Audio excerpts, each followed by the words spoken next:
warahmatullahi wabarakatuh. Halo semuanya, perkenalkan nama saya Bibi Padilla dengan NIM 0506241029. Dan saya Nazar Hasan dengan NIM 0506243244. Nah, pada kesempatan kali ini kami akan membuat suatu podcast nih yang berjudul The Strategist Consumer. Oke, langsung aja kita masuk ke podcastnya. Ayo. Halo semuanya, selamat datang di podcast The Strategy Consumer. Nah, pada episode podcast kami yang kali ini, kami akan ngebahas nih fenomena yang deket banget sama kehidupan mahasiswa sekarang ini, yaitu budaya thrifting atau yang biasa kita kenal itu dengan sebutan monja. Thrifting saat ini bukan hanya soal membeli pakaian bekas dengan harga yang murah. Banyak orang menganggap thrifting sebagai gaya hidup estetik, cara tampil unik, dan berpenampilan yang vintage gitu. Bahkan bentuk kepedulian terhadap lingkungan. Namun pertanyaannya, apakah thrifting ini benar-benar membantu menyelamatkan bumi? Atau hanya justru menjadi tren baru yang membuat kita semakin konsumtif? Hari ini saya sudah bersama dengan pakar perilaku konsumen untuk membahas hasil riset mengenai budaya thrifting mahasiswa Gen Z di Pasar Melati Medan atau yang biasa disebut Pamela. Baiklah, sebelumnya kita akan kenalan dulu dengan pakar perilaku konsumen. Oke, perkenalkan nama saya Nazar Hasan. Terima kasih. Nah, Kak Najwa, sebelum kita masuk ke pembahasan teori, di sini kita bahas dulu nih fenomena monja di Medan. Mengapa Pajak Melati itu menjadi tempat thrifting bagi mahasiswa? Oke, jadi Pasar Melati atau Pamela ini kan sudah berkembang ya dari pasar pakaian besar biasa terus menjadi ruang sosial bagi anak muda. Mahasiswa tuh biasanya datang bukan hanya untuk membeli baju murah Kak, tapi juga karena nyari pakaian yang unik, merek, atau membangun gaya berpakaian yang biasanya itu biar nggak pasaran gitu. Karena kan biasanya kalau kita beli dari online itu banyak yang sama ya. Terus dalam penelitian ini, thrifting itu juga dipandang sebagai bagian dari gaya hidup Gen Z Kak. Mereka biasanya menemukan kemeja, blus, kaos, jaket, atau pakaian vintage itu dengan harga yang lebih murah dibandingkan membeli pakaian baru di mall atau di toko online. Jadi salah satu pedagang bahkan menjelaskan bahwa jika di mall satu pakaian itu bisa seharga 300.000. Nah, terus juga dari penelitian ini, thrifting itu dipandang Kak sebagai bagian dari gaya hidup Gen Z. Karena mereka biasanya menemukan baju, blus, kemeja, atau bahkan kayak jaket-jaket branded gitu dengan harga yang lebih murah daripada di toko online atau di mall. Terus juga kan salah satu pedagang dari Pamela ini juga menjelaskan bahwa jika di mall satu pakaian bisa seharga itu 300.000, di Pamela ini pembeli dapat memperoleh beberapa pakaian dengan harga uang sekitar 100.000 rupiah aja itu udah dapat beberapa potong baju gitu. Beda sama yang kalau beli di mall gitu ya, Kak, cuma dapat satu. Tapi nih Kak, di sisi lain, industri fashion ini juga sering dikaitkan dengan masalah lingkungan ya? Nah, itu benar banget sih Kak, soalnya kan industri fashion ini kan khususnya ya fast fashion itu menghasilkan banyak limbah dan mendorong masyarakat untuk membeli pakaian dalam jumlah yang besar itu dengan masa yang singkat Kak. Jadi dalam konteks SDG 13 itu, thrifting dapat menjadi alternatif karena memperpanjang umur pakaian yang sudah ada. Tapi hasil riset itu menunjukkan bahwa adanya kesenjangan antara kondisi aktual dan kondisi ideal Kak. Kondisi aktualnya itu mahasiswa masih banyak membeli pakaian karena tergoda harga murah dan barang unik. Sedangkan kondisi idealnya adalah mahasiswa membeli thrift itu dengan kesadaran bahwa mereka sedang mengurangi limbah tekstil dan mendukung ekonomi sirkular. Jadi sebenarnya thrifting ini bisa jadi solusi iklim nggak sih Kak? Tetapi itu tergantung cara konsumen memperlakukannya. Nah, bener banget tuh Kak. Jadi kalau seseorang itu membeli pakaian thrift untuk benar-benar dipakai, dirawat, atau mau mendonasikannya, atau bahkan kalau mau menjualnya kembali ketika nggak digunakan lagi, mungkin ia akan mendukung ekonomi sirkular ya. Tapi kalau seseorang membeli banyak pakaian cuma karena murah lalu nggak kepake dan menumpuk di lemari tuh kayaknya bakal dapat merubah menjadi konsumsi berlebihan dalam bentuk baru sih Kak. Jadi lebih kebuang-buang gitu ya Kak? Iya. Oke guys, sekarang kita ini masuk ke konsep diri. Dalam perilaku konsumen ada dua istilah. Yang pertama itu independent self dan yang kedua interpret self. Apa sih kaitannya Kak dengan thrifting? Oke, sebelum kita masuk ke kaitannya itu, jadi independent self itu adalah konsep diri yang lebih mandiri Kak. Jadi konsumen itu membeli barang karena merasa barang tersebut sesuai nih dengan kepribadian dia atau selera dia, kebutuhan dia, identitas dirinya itu sesuai. Sedangkan interdependent self itu konsep diri yang lebih dipengaruhi lingkungan sosial Kak, kayak teman, komunitas, tren, atau keinginan untuk diterima kelompok, atau juga biasanya itu Gen Z itu FOMO lah istilahnya. Nah, jadi dalam riset ini tuh terdapat dua tipe konsumen nih Kak. Yang pertama yang pencari keunikan atau independent self tadi. Mereka itu membeli pakaian thrift karena emang ingin milih sendiri, nyaman, sesuai kebutuhan, dan nggak terlalu ngikutin tren gitu Kak. Contohnya, misal ada orang nih, kita buat aja namanya Aji lah ya. Jadi Aji ini salah satu informan penelitian Kak. Dia mengatakan bahwa sumber inspirasi pakaiannya itu berasal dari dirinya sendiri dan nggak dari orang lain. Dia juga nggak terlalu ngikutin tren gitu Kak atau merek. Yang penting pakaian tersebut nyaman dan ya sesuai aja sama kebutuhan dan selera dia gitu. Lalu nih Kak, tipe yang kedua adalah pengikut tren komunitas. Itu gimana? Nah iya Kak, tipe kedua itu adalah pengikut tren komunitas atau yang tadi udah aku bilang interdependent self. Kelompok ini tuh lebih sering menggunakan TikTok dan Instagram atau media sosial lain lah untuk mencari referensi sebelum thrifting. Nah, mereka ini datang ke pasar sambil membawa foto model pakaian yang sedang viral Kak. Jadi, pedagang di pasar Melati ini atau Pamela ini juga mengatakan bahwa emang banyak tuh mahasiswa yang datang sambil menunjukkan referensi dari media sosial, misalnya kemeja motif polkadot nih yang lagi happeningnya kan Kak, atau pakaian vintage dan bahkan model yang sedang tren juga mereka bisa cari di Pamela atau tempat thrift. Berarti kalau dari yang kakak sampaikan ini tadi, media sosial ini tuh cukup kuat ya dalam membentuk perilaku belanja thrifting bagi mahasiswa. Nah, kuat banget nih Kak. Terus kan juga dari data survei itu menunjukkan bahwa penggunaan media sosial ini sebagai sumber inspirasi sebelum thrifting tuh memiliki rata-rata skor 3,37 dari skala 5 Kak. Jadi emang tinggi banget ya. Artinya pengaruh media sosial ini cukup terasa lah, walaupun emang nggak semua responden bergantung dari media sosial kayak TikTok atau Instagram Kak. Terus kan yang lebih menariknya lagi tuh media sosial bisa menjadi dua hal loh Kak. Di satu sisi media sosial ini bisa membantu konsumen menemukan pakaian thrift dan memperkenalkan gaya berpakaian yang lebih berkelanjutan. Tapi di sisi lain, media sosial ini juga dapat memicu keinginan membeli secara impulsif karena takut ketinggalan tren, yaitu tadi kayak FOMO. Iya. Nah, jadi kan tadi kita udah bahas konsep diri nih ya Kak.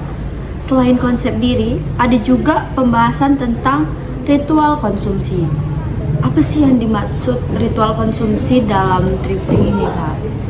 Oh, jadi kalau ritual konsumsi itu adalah bisa dibilang kebiasaan ya atau proses yang dilakukan konsumen saat membeli dan menggunakan suatu produk.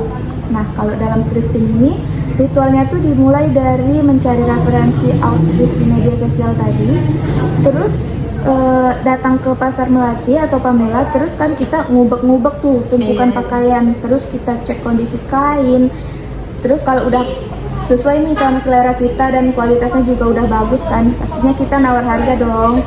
Terus kita cobain nih pakaiannya, terus kita memakainya atau menggunakan pakaian itu di media sosial kayak OOTD gitu. Jadi intinya tuh sebenarnya thrifting ini bukan cuma transaksi ekonomi sih kak. Thrifting ini juga menjadi pengalaman sosial sebenarnya dan budaya. Mahasiswa tuh merasa senang ketika menemukan barang unik dengan harga murah kan biasanya. Terus aktivitas mencari pakaian ini ditumpukan monja, bahkan menjadi pengalaman yang dianggap seru dan menantang. Jadi emang saya juga udah merasa sendiri sih kalau nyari baju di tempat thrift itu, dia kayak ada kesenangan sendiri loh kalau nemuin barang yang bagus gitu. Iya, apalagi kalau bareng temen gitu ya kan kak. Seru itu. Nyari-nyari yang brand. Oke guys, sekarang kita masuk nih ke cara mahasiswa dalam mengambil keputusan ketika membeli pakaian thrifting ini tadi. Dalam materi perilaku konsumen, ada dua aturan. Yang pertama itu leksikografis, dan yang kedua ada aturan kompensatori. Kakak boleh tolong dijelaskan nggak dari aturan ini tadi, dari kedua aturan yang saya sebutkan tadi? Oke, jadi tadi ada dua aturannya, yaitu yang pertama aturan leksikografis. Nah, jadi aturan leksikografis itu adalah cara konsumen memilih produk berdasarkan satu atribut yang paling penting. Nah, jadi kalau produk itu tidak memenuhi atribut utama yang dicari dari konsumen itu, maka produk itu bakal langsung ditolak, istilahnya ya langsung disingkirin gitu loh, nggak diambil gitu ya. Nah, jadi Kak Baby, dalam kasus Pamela ini atribut utama mahasiswa itu biasanya harga yang murah. Jadi mahasiswa itu biasanya emang nyari pakaian atau outfit gitu ke Pamela ya karena harganya murah. Terus dari data survei menunjukkan bahwa pertanyaan harga murah adalah alasan utama saya memilih baju thrift. Memperoleh rata-rata skor sekitar 3,55 loh. Ini menunjukkan bahwa harga menjadi pertimbangan paling dominan. Terus kan, tadi kan saya juga udah bilang ya kalau ada yang namanya Aji. Aji ini juga bilang loh bahwa dia itu selalu melihat budget terlebih dahulu sebelum beli sesuatu. Jadi kalau harga pakaian itu nggak sesuai dengan budget dia atau anggaran dia ya, ia nggak bakal melanjutkan untuk melihat kualitas atau modelnya kak. Berarti penentu awalnya ini pasti budget dulu ya kak, walaupun memang barang yang dia cari itu udah ketemu nih, tapi hasilnya tuh bagus, masih cakep, kayak like new. Iya, tapi kalau nggak sesuai budget ya otomatis bakal ditolak sih sama dia, nggak bakal dilanjutin lagi buat surveinya gitu.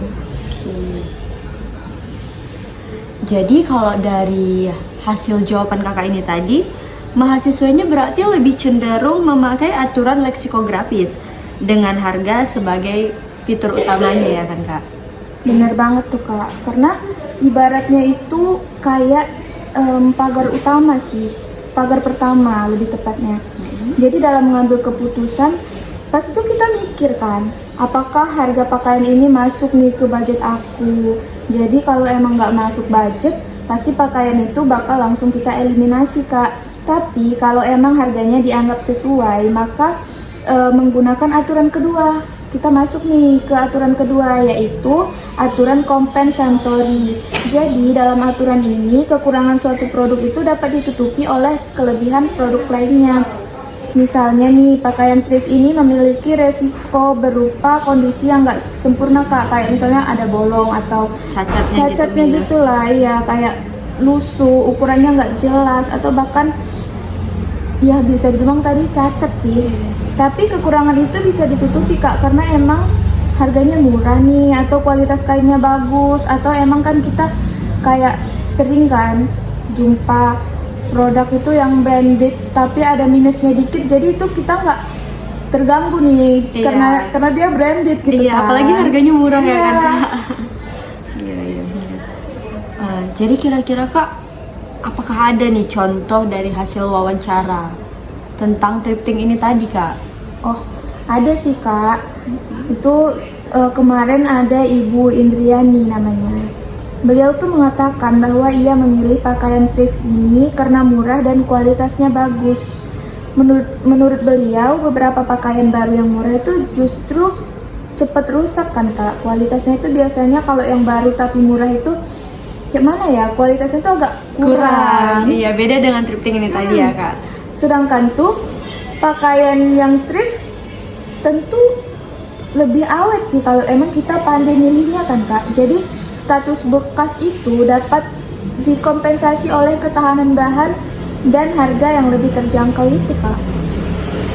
Lalu Kak, bagaimana nih nilai lingkungan masuk dalam keputusan mahasiswa? Nah, kalau menurut saya sih Kak, nilai lingkungan itu belum masuk sih, belum menjadi pertimbangan utama mahasiswa nih. Karena skor rata-rata rasa bangga karena memiliki pakaian bekas itu dapat mengurangi limbah tekstil hanya sekitar 3,14. Nah, jadi otomatis ini menunjukkan bahwa kesadaran lingkungan itu ada, tapi belum menjadi motivasi utama buat mahasiswa Kak. Mahasiswa itu lebih banyak datang ke Pamela karena alasan praktis, yaitu ya tadi kayak murah, unik, merek bagus, sesuai budget, nah gitu-gitu aja. Dan ini menunjukkan bahwa nilai ekonomi masih lebih kuat daripada nilai lingkungan Kak. Berarti disinilah kita perlu kritis nih terhadap greenwashing tadi ya Kak. Iya, betul tuh Kak. Jadi greenwashing ini tuh terjadi ketika sebuah merek atau tren itu terlihat ramah lingkungan, tapi sebenarnya tetap mendorong konsumsi berlebihan Kak. Misalnya sebuah merek itu mengeluarkan embel-embel atau koleksi eco-friendly, tetapi tetap memproduksi pakaian dalam jumlah besar dan mendorong konsumen itu untuk membeli terus-menerus. Nah guys, selanjutnya mari nih kita membahas hal yang cukup menarik, yaitu fenomena kabinet Casway.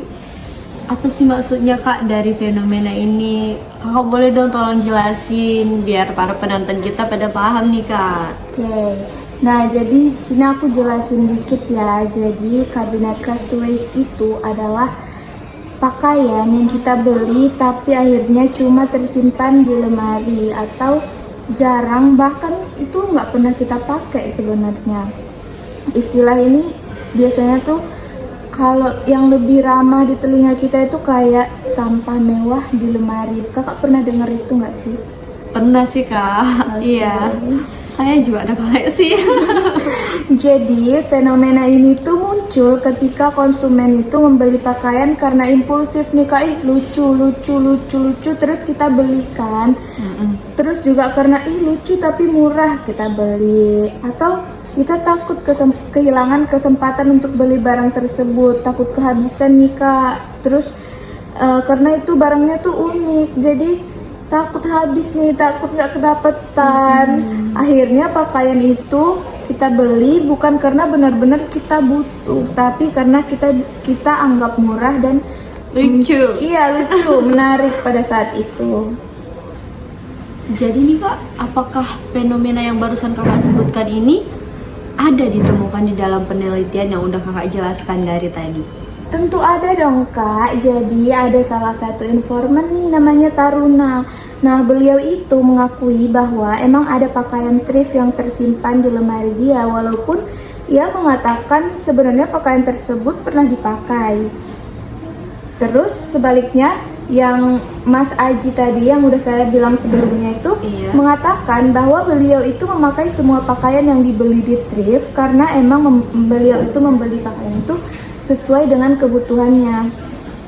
Jadi kan hal ini tuh menunjukkan bahwa ada dua pola konsumen nih. Ada yang disiplin membeli suatu barang karena kebutuhan, dan yang satu lagi itu membeli karena harga murah dan keinginan sesaat atau FOMO. Jadi Kak, bagaimana nih kira-kira hubungan antara kabinet Casaway dengan disonansi kognitif?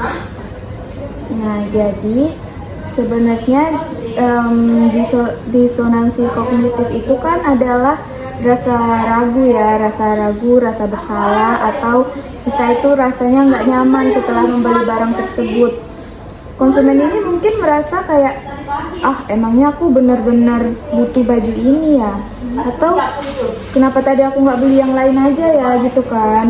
Atau bahkan kenapa tadi aku belinya itu banyak banget ya? Kayak sebenarnya aku nggak perlu-perlu banget gitu kan? Jadi dalam konteks thrifting ini Kak, salah satu cara konsumen untuk mengurangi rasa ragu atau rasa bersalahnya itu ya dengan mereka itu mengunggah OOTD-nya di media sosial. Jadi kayak butuh validasi gitu loh Kak. Kan sebelumnya tuh kayak ragu ya atau merasa bersalah, kenapa ya tadi aku beli ini gitu kan. Terus diposting nih di media sosial dan kebetulan banyak yang muji. Jadi ego kita itu Kena. dikasih makan gitu kan. Nah, jadi pas kita dapat likes, komennya itu yang positif ya. Cantik tapi banget Kak, OOTD-nya bagus. Atau kan biasanya kayak teman-teman kita itu kan suka uji ya di media sosial tuh. Nah, itu juga yang membuat konsumen itu merasa belanjanya lebih benar gitu dan lebih bernilai karena emang udah divalidasi dan egonya itu dikasih makan gitu. Jadi OOTD ini bukan hanya untuk gaya ya Kak, tetapi juga menjadi cara membenarkan keputusan kita dalam membeli barang. Nah, bener banget tuh Kak, saya setuju banget tuh. Karena kan OOTD ini berfungsi sebagai validasi ya. Konsumen kan merasa jadi lebih yakin gitu bahwa pakaian thrift yang dibeli adalah pilihan yang tepat saat mendapat respon positif dari orang lain. Namun ada kabar baik nih dari penelitian ini. Jadi pada aspek product disposition atau cara membuang dan mengelola pakaian lama tuh hasilnya cukup positif. Pertanyaan tentang memilih menjual atau mendonasikan pakaian lama daripada membuangnya mendapat rata-rata skor tertinggi yaitu 3,96 loh Kak. Nah Kak, jadi dari hasil penelitian tadi ini mahasiswa ini cukup sadar ya untuk tidak langsung membuang pakaiannya. Iya Kak, jadi banyak nih responden yang memilih untuk pakaiannya itu dijual lagi Kak, atau lebih pilih didonasiin. Jadi kan Bu Indriani ini mengatakan bahwa itu pakaian yang udah emang nggak beliau pakai lagi tuh nggak langsung dibuang Kak, tapi dikasih ke tetangga atau orang yang membutuhkan. Terus kan para pedagang di Pamela ini Kak juga menunjukkan praktik yang menarik nih. Jadi pakaian yang emang udah rusak parah atau emang nggak bisa dipakai lagi tuh nggak langsung dibuang loh, tapi dijadikan kain lap tuh, jadi lebih berguna dan ibaratnya yang nggak terbuang sia-sia. Iya, nggak gitu terbuang ya, Kak? sia-sia lah Kak gitu. Jadi Kak, bagaimana nih kaitannya dengan SDG 13? Nah, jadi kaitannya itu thrifting ini dapat mendukung SDG 13 nih karena memperpanjang umur pakaian, mengurangi kebutuhan membeli pakaian baru dan membantu menekan limbah tekstil nih. Penelitian juga menemukan kolerasi positif yang cukup kuat Kak, yaitu R sama dengan 0,668. Jadi antara rasa bangga karena mengurangi limbah tekstil dengan kebiasaan mencari versi pakaian bekas sebelum membeli pakaian baru. Artinya mahasiswa ini lebih peduli lingkungan, cenderung lebih dahulu mempertimbangkan pakaian bekas sebelum membeli pakaian baru. Tapi hubungan antara kesediaan berkorban demi lingkungan dan kebiasaan membuang pakaian secara bertanggung jawab itu hanya tergolong sedang, yaitu R sama dengan 0,314. Jadi ini berarti sikap peduli lingkungan itu belum selalu berubah menjadi tindakan yang konsisten Kak. Gitu. Oke, jadi Kak, setelah melihat dari hasil penelitian ini dan yang tadi udah kita bahas nih, kira-kira apa nih rekomendasi dari Kakak untuk UMKM thrifting atau pedagang monja di Pasar Melati ini Kak? Oke, jadi rekomendasi pertama itu menurut saya adalah menerapkan strategi globalization, yaitu berpikir global tetapi tetap bertindak lokal, Kak. Pedagang pamela ini kan nggak perlu berubah menjadi toko online besar ya, atau menaikkan harga secara berlebihan. Mereka itu kan mereka tuh cukup memanfaatkan media sosial sebagai etalase digital, Kak, kayak live atau TikTok shop gitu jadinya, TikTok Kak, shop dimasukin ke gitu. media sosial. Iya, kayak pedagang ini kan bisa ya mengunggah foto koleksi unggulan kayak kemeja vintage, pakaian motif kayak yang tadi saya bilang kan lagi happening itu polkadot, atau barang bermerek yang emang menarik gitu kan biasanya ada tuh yang tersedia. Jadi tujuannya itu bukan untuk menghilangkan pengalaman belanja langsung di pasar, Kak, tapi untuk menarik konsumen agar datang langsung ke pasarnya itu atau lapak mereka gitu. Tetapi nih Kak, kalau dari online ini kan, bagaimana agar strategi digital ini tidak membuat pasar melati dianggap mahal atau price-nya itu meningkat gitu Kak? Karena kan dari online pasti ada biaya lainnya gitu, paket, ongkir, biaya pengemasan gitu Kak. Nah, sebenarnya itu pedagang tuh perlu menjaga identitas utama pamela nih, yaitu apa tadi? Harga yang terjangkau. Iya. Terus juga di pamela itu biasanya ada proses tawar-menawar dan kayak istilahnya pengalaman berburu barang yang unik. Jadi media sosial itu hanya digunakan untuk promosi dan kurasi visual, Kak, bukan alasan utama untuk menaikkan harga secara tidak wajar.